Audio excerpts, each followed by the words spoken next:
Everybody, welcome back to another episode of FSi DFS Fantasy NASCAR Picks. I'm Ernest Megaruler 31. So excited. We don't have to do a speculation video today because they did qualifying and practice last night. So this is the actual data. Night race at Kansas Xfinity Series. It should be a good one. Opens up the final round of the playoffs before the finale at Phoenix. So three more races for the top eight to be knocked down to the final four. So I don't think that's going to affect it a ton. Yeah, they'll still be racing for stage points and stuff, but it's not as do or die as it will be in the next couple of rounds. So I think we've got a really nice intermediate track here. The weather's looking great. I know there's some wind gusts in qualifying and practice, but we have a decent field. We already had a race here this year in the spring, and let's just dive right into it. So Brandon Jones has the pole. And Brendan Jones, he has certain types of tracks where he's good and certain types of tracks where you don't play him. This is kind of in between that. So yeah, he looked good in qualifying.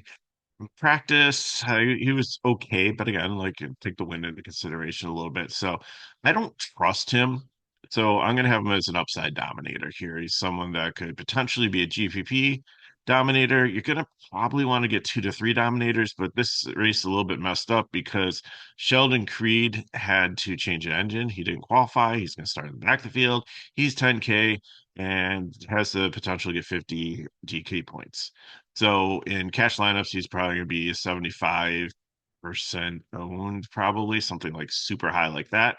Um, and then even in GPPs, you're going to see him probably people just eating the chalk and then building their GPP lineups with the other five drivers because his opportunity to smash. Now, if he doesn't and you don't play him, I mean, that's huge leverage.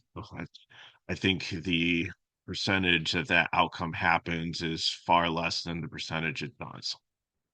So, so that's going to hurt getting some dominators and there's some place differential guys that could hurt trying to get some dominators in also. But there's a lot of good players down towards the end of the that have some place differential that are pretty solid cash fill in place. So Jones, I like the price in it, especially a GPP at 8,500 because the rest of the guys up here are 10K. Custer, he finished second here in the spring. It looked really good in practice. Starting on the outside pole here, could potentially get ahead of Jones right away and go out there and be an early dominator. So between he and Chandler Smith, there's $600 difference. Chandler Smith finished third here in the spring. I think that both of them are your options of who you want to probably pick as your primary dominator. So pick one of the two of them. If you uh if you can with Creed, there is enough value to be able to get both in. Uh, but I would but let's go through the rest of the field and talk about that. Mayor won last week, broke my heart and Klingerman. Just cheering. Not that I'm a huge Parker Klingerman fan. I like him. I respect him. It's not like I've got like a 48 apparel all over my house or anything. Uh, and that's some of my success in as a driver. I like people. I don't like have like I'm not a diehard fan of one single driver, so it helps with DFS. My head doesn't get my heart doesn't get away in my head. But Parker Klingerman should have probably won that race. And Mayer did nothing. He didn't do him dirty or anything. He just like flat out beat him. So did that give him momentum? Well, it was a Roval. It's a completely different type of race. It's not like a fake road course here. This is an intermediate track. And he wrecked here in the spring. So I don't really trust Mayer. It's kind of like the same story as Jones. Maybe I should play both of them in the lineup as my dominators. And then, you know, it's either going to like that's like checker, record, boom, or bust lineup there. So, but 95, I think he's gonna have the lowest ownership of all the ones up here too. So if you want to take that in consideration, then as like your second dominator, you get a little bit of a price break. I can see it if you're especially if you're doing like a 20 max, like definitely you want to mix in probably everybody in the top 10 as potential dominators here and try to pick two to three of them, and then pick value down below. But I mean, you really want to get Creed in there, so it's kind of hard to build a three dominator build unless you're going with all the cheap ones. And if you're doing like Jones and Mayer with Creed, then that might be able to squeeze in another like 9K one up here. So just keep that in mind for some of your builds. Sammy Smith, I like also eighth here in it looked like the JR Motorsports cars are just very, very strong here. Obviously, they hit on something with the setup. They have the speed. They're up there. And the one advantage that Jones has too potentially is he's not in the playoffs. So I don't think either will be able to pass here. I don't think everybody's gonna be locked in and it's gonna be impossible to pass, and you're going to need to get track position. I think this is not like a super higher wear track. There are some bumps in the track, which could potentially lead to the tires wearing down. And it's definitely not like a smooth like repave that we've seen on Atlanta and some of the other ones, which are just definitely going to make it nothing happen. So just saying, like, what if Jones does short pit, is out there or can change up his strategy because he's not in the playoffs, doesn't have to go straight points. That could help him a little bit. But again, I just think that he's might find trouble and that he's going to fall down. So Sammy Smith and Allgaier are the next two here, finished eighth and 10th respectively in the spring. There's a $1,500 difference between Sammy Smith and Allgaier. So Smith makes a really good case to be a dominator here because I think that he could definitely, if he is one that can get out there and lead, or if he can hold his position and have a solid finish for you, then you are saving like so much money compared to like trying to play these other drivers. So I think that that's why he's going to have some high ownership. It's just if everybody's trying to create in there and Custer, Smith is probably the cheapest, most likely next option for you in your build. And Allgaier, I'm thinking high ownership, but I might have to knock that down to medium because just as I look at how people are going to build, unless they're going to go Custer, they're going to go Reed, and then they're going to go Allgaier just because of his proximity to the top and being able to go up there and how well he's done on intermediate tracks. That potentially he gives them the most place differential at 10-5, and there's enough drivers down below in starting in like the low 20 or the high 20s, low 30s that could be able to complete your lineup and not make you want to throw up in your mouth. Riley Hurts is wild card here. He finished fifth in the spring.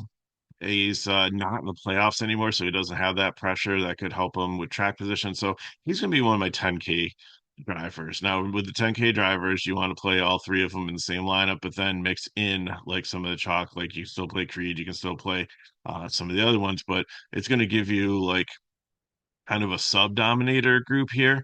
Or if you just pick one down to go with them, you should be able to squeeze it in with Creed still.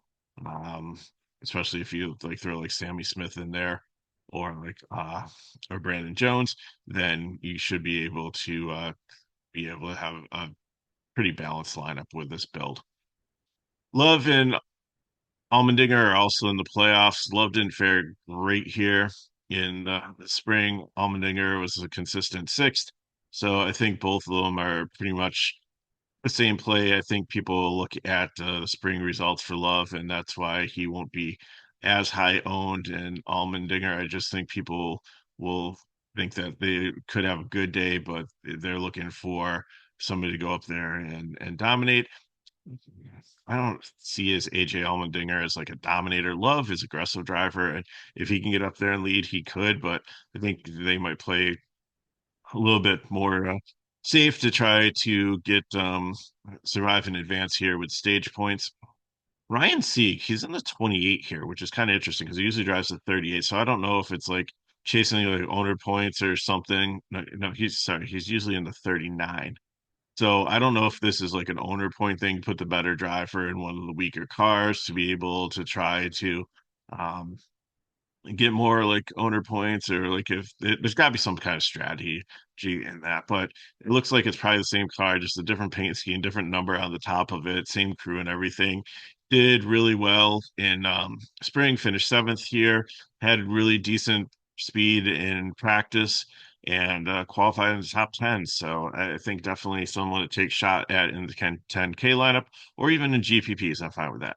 Parker Kligerman, I like in cash, even though he's starting this far forward. He is super consistent. He always finishes in the top 10. He's got winning upside, and he's still driven to try to get that final win before he retires.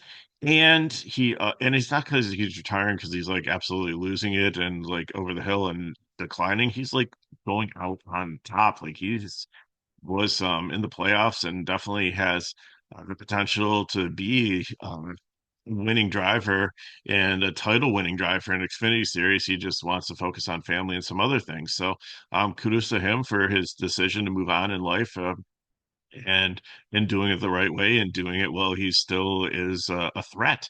So at 8K, I like him a lot as a cash fill-in. He's probably priced in no man's land here, but if you can get him in your cash lineup and go more balanced build, then I think it's a great play. Eric Almirola has been really good at these, and this 20 car is the car that won. It wasn't him; it was John Hunter Nemechek that won the spring race. But still, it's the crew and a team that definitely has the upside here. He could potentially be a dominator also, but it's expensive. And if you're trying to get like Creed, Almirola, and Custer in a lineup, it is possible. But you're going to have to hope that Almirola becomes like a second dominator and is able to get up there. Um, Maybe Pitts early and all these other guys that are in the playoffs stay out, doesn't need stage points. And then he is able, although I think the 20 might be running for the owners championship still. I'll have to look at that factor because sometimes they not only the drivers compete, but also the car numbers for like owners. So the 20's been pretty successful this season, and it could potentially still be in contention for that. And that's another lucrative title and brings money to the team. So it is another priority for the um the drivers to consider. But I think Almirola is just going for the win here. So I think that he's going to be very popular. People can figure out how to fit him in the lineup. But then again, if you look at the three probably most chalkiest drivers, I think it's going to be a combination of the three in lineups. Well, I think it's going to be a combination of Creed and then either Almirola or Stir, because it's just going to be so prohibitive if you play all three of them in a lineup. But it you can do it. It is possible.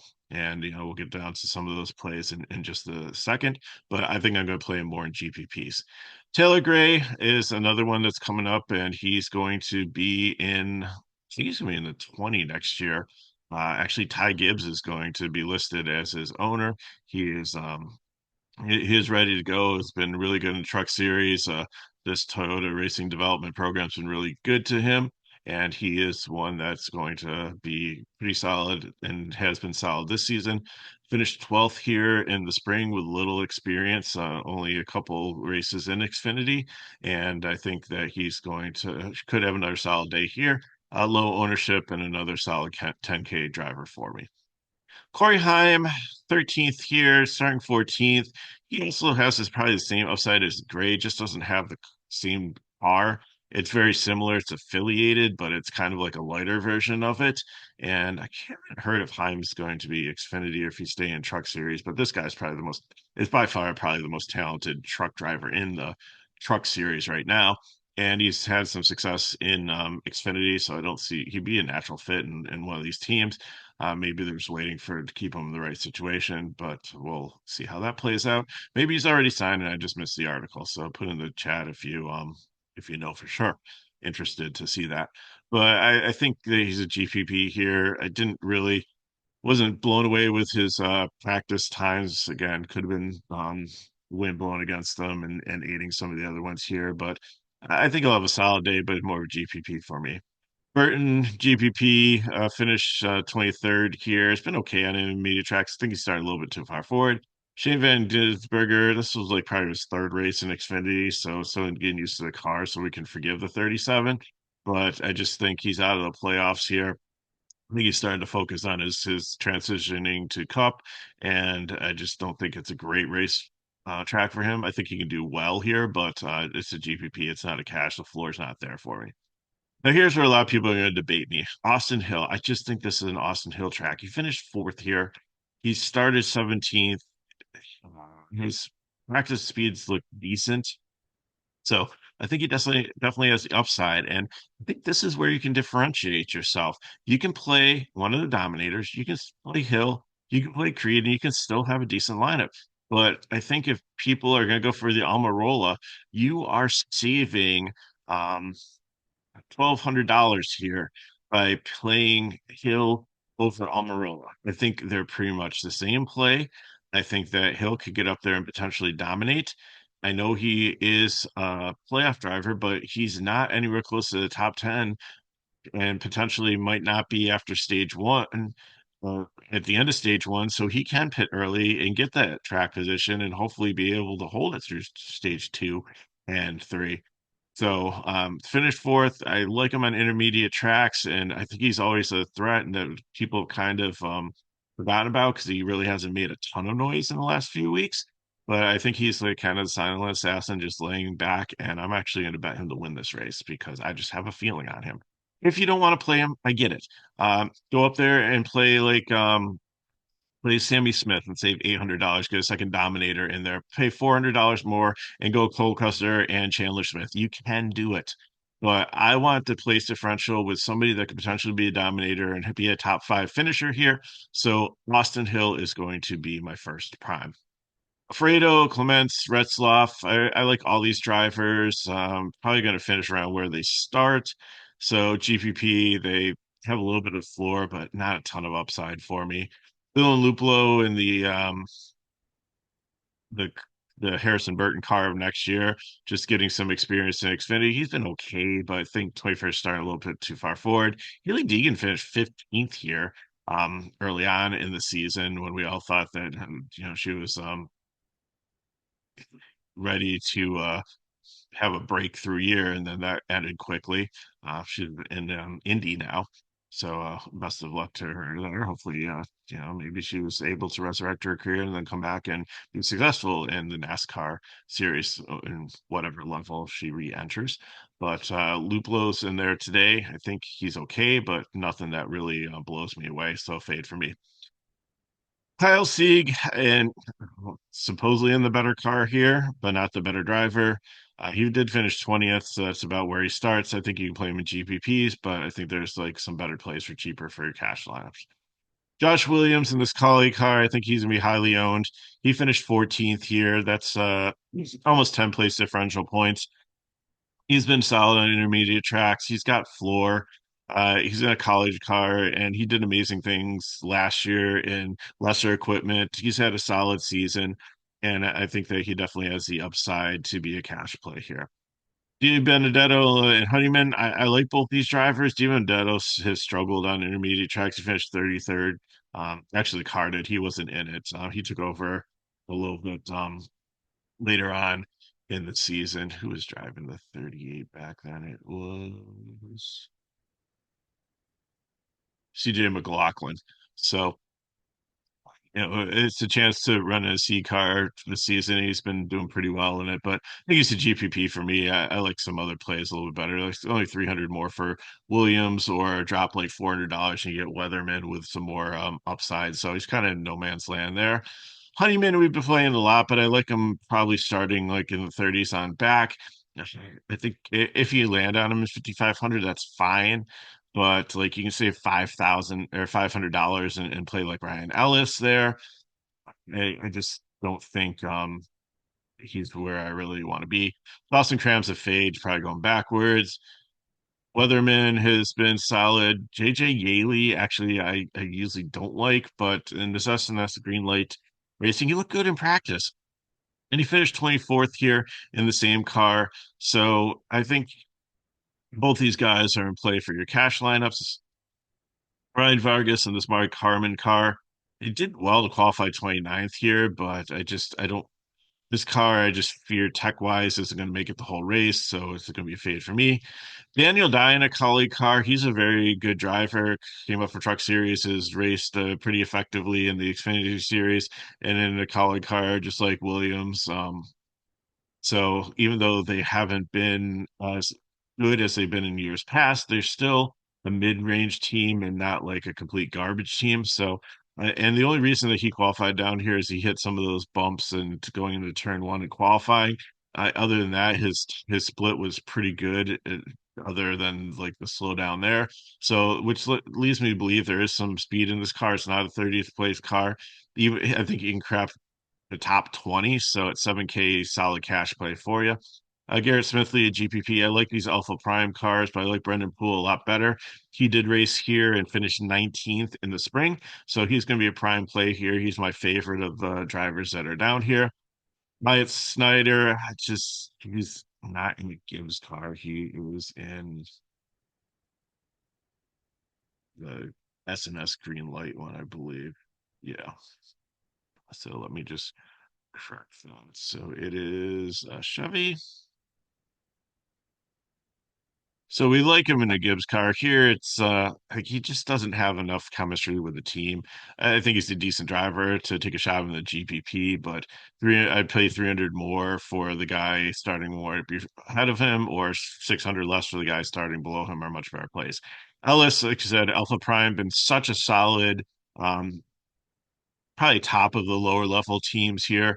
Very consistent. Has fielded some decent cars with some decent drivers. So the order I like him is obviously Poole, Ellis, and then Smithley, but you can't really go wrong with them.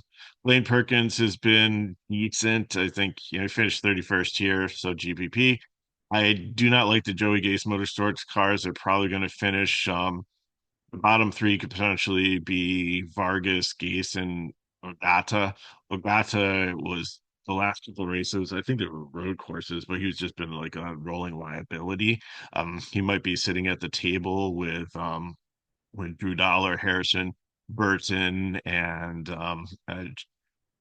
Joe Graff Jr., but I got to take Joe Graff Jr. off of that because he's just actually been decent this season. But we'll see. This is his audition for one of the worst drivers in Xfinity Series for Ogata. We'll see how he fares there. And then Sheldon Creed I already talked about 50 point upside here, probably 75-80% ownership in cash games and probably over 50% ownership in GBPs because people again I think just need to eat this good chalk and we'll just build their lineup with five other guys to try to have your leverage there. And again, tremendous leverage if you don't want to play him.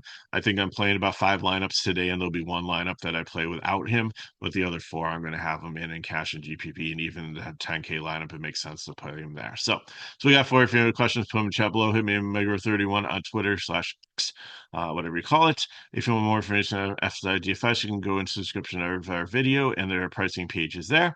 And if these videos help us back, like, subscribe to our channel, and share with friends. So we have four races after, no, three races after. There's two more in this round, and then Phoenix. So the end of the season is coming within a month. So we'll continue to cover everything. I know football's kind of taken over everybody's lives and hearts and bankrolls, but there's still money to be made in DFS NASCAR, and we'll play it out to the end of the season. So good luck in your contest, and I'll have a video this evening or early tomorrow morning, and I'll see you next time.